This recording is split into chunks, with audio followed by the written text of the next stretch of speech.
South Carolina at 212 pounds. This is Lee Scott. And his opponent now making his way to the ring area, accompanied by his manager, Mr. Gary Hart. From the Double Cross Ranch in Amarillo, Texas, he weighs 241 pounds. Terry Funk. Well, there's the introduction.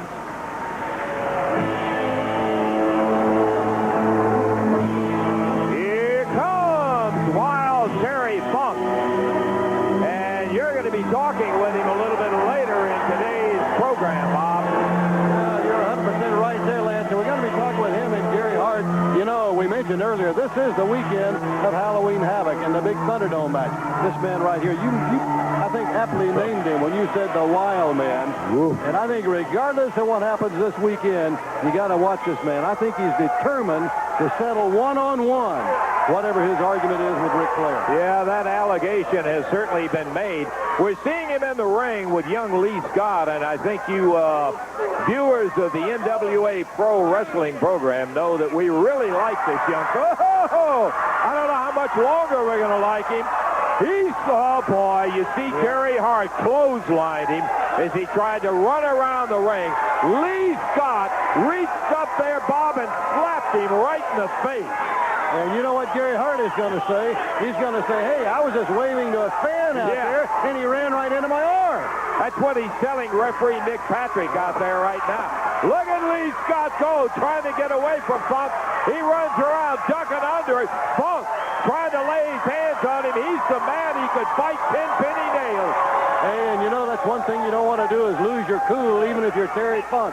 Because I tell you, when you're not really thinking clearly in the ring, an upset can happen.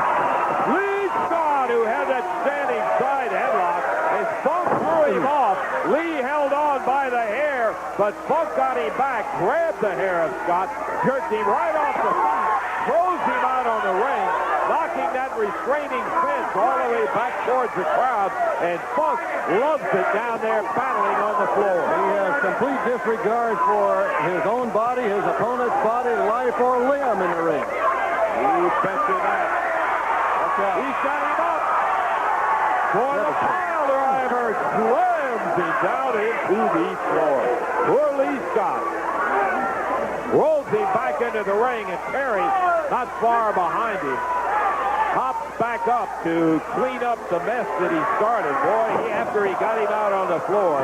There's the count. 1, 2, 3. And Terry Funk defeats a game young Lee Scott. What's the match? Terry Funk.